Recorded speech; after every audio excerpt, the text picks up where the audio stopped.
Literally ప్రస్తుతం అమెరికాను మన తెలుగు వాళ్ళు శాసిస్తున్నారు.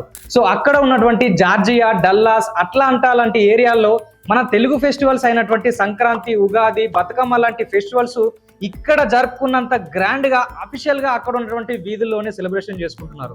So even the Telangana heritage week అని చెప్పేసి జార్జియాలోని రాష్ట్రంలో మన బతుకమ్మకు ఒక 1 వీక్ నే కేటాయించారు.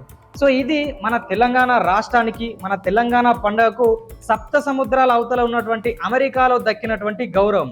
సో దీంతో పాటుగా అమెరికాలో మన తెలుగు వాళ్ళకు సంబంధించినటువంటి temples, associations, movie events, movie theatres పెద్ద ఎత్తున అక్కడ ఉన్నాయి.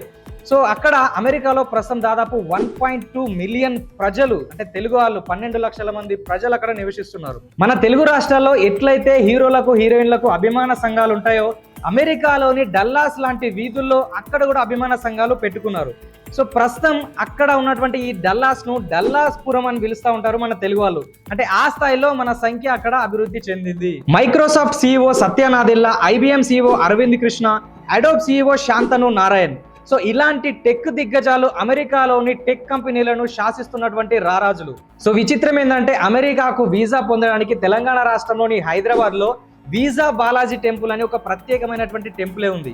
సో ఎవరైతే అమెరికా వీసా కోసం అప్లై చేస్తారో వాళ్ళు ఇక్కడికి వచ్చి మొక్కుకుంటే సో ఆ వీసా వస్తుందని చాలా వరకు అయితే నమ్ముతారు. కొన్ని వేల మంది ఇక్కడికి వచ్చి మొక్కుకుంటా ఉంటారు. సో మరి ఎందుకు ఈ స్థాయిలో 1.2 మిలియన్ తెలుగు పీపుల్ అక్కడ సెటిల్ అయ్యారు? సో ఎందుకు మన తెలుగు భాష అక్కడ ప్రాచుర్యం పొందింది అని తెలుసుకోవాలంటే మనం 1990 ఆ టైంలోకి వెళ్ళాలి. 1995కు ముందు ఆంధ్రప్రదేశ్ రాష్ట్రము దాదాపుగా అంటే 90% వ్యవసాయ ఆధారిత రాష్ట్రంగా మాత్రమే ఉంటుండే.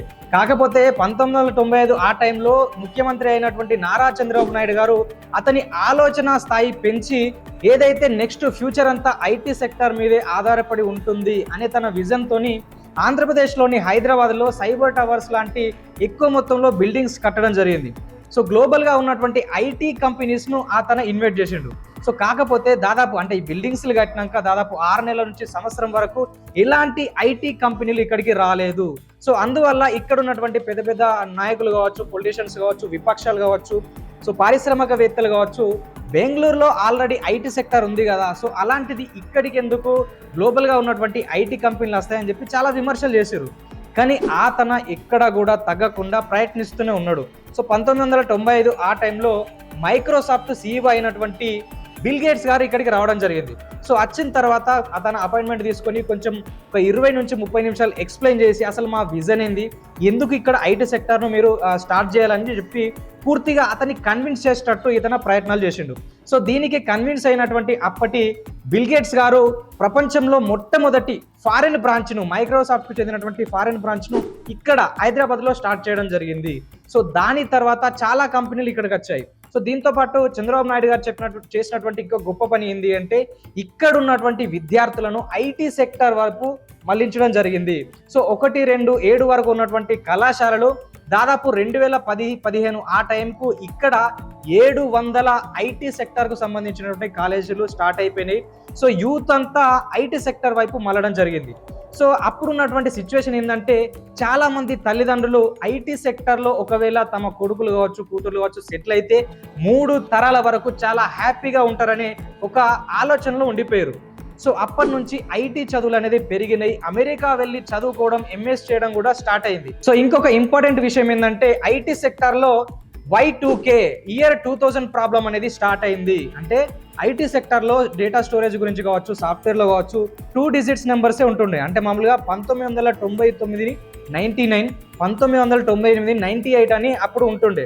ఒకవేళ ఇది 1999 తర్వాత 2000 సంవత్సరం వచ్చేసరికి 0 వెళ్ళిపోతుంది కాబట్టి సో ఇక్కడ స్టోరేజ్ అంతా వెళ్ళిపోతుంది, డేటా అంతా కొలీప్స్ అవుతుందని అమెరికాకు చెందినటువంటి చాలా ఐటీ కంపెనీలు అనేది పానిక్ లో ఉండిపోయినాయి. సో అందుకోసమని కొన్ని వేల సంఖ్యలో సాఫ్ట్వేర్ ఇంజనీర్లను రిక్రూట్ చేసుకోవడం స్టార్ట్ చేశారు. కాకపోతే ఇక్కడ ప్రాబ్లం ఏంది, అమెరికా, యూరోప్ లాంటి దేశాల్లో ఉన్నటువంటి సాఫ్ట్వేర్ ఇంజనీర్లు వాళ్ళు ఎక్కువ మొత్తంలో శాలరీ తీసుకుంటారు. సో అందుకోసమని తెలుగు వాళ్ళైతే చాలా తక్కువ శాలరీకి వస్తారని చెప్పేసి అప్పుడు తెలుగు వాళ్ళను రిక్రూట్ చేసుకోవడం జరిగింది. అంటే అప్పుడు కొన్ని వేల మంది సాఫ్ట్వేర్ ఇంజనీర్లు ఇక్కడ నుంచి వెళ్ళి అమెరికాకు వెళ్ళి చాలా బగ్స్ అయితే క్రియేట్ చేసి డే అండ్ నైట్ వర్క్ చేసి ఇయర్ 2000 అనే ప్రాబ్లం అయితే వాళ్ళు సాల్వ్ అవుట్ చేశారు. ఎలాంటి డేటా కొలాప్స్ కాలేదు, ఎలాంటి సాఫ్ట్వేర్ ఇబ్బందులు జరగలేదు. సో అప్పటి నుంచి వెళ్ళి అమెరికా, యూరోప్లో ఉన్నటువంటి చాలా కంపెనీలు తెలుగు వాళ్ళను రిక్రూట్ చేసుకోవడం జరిగింది.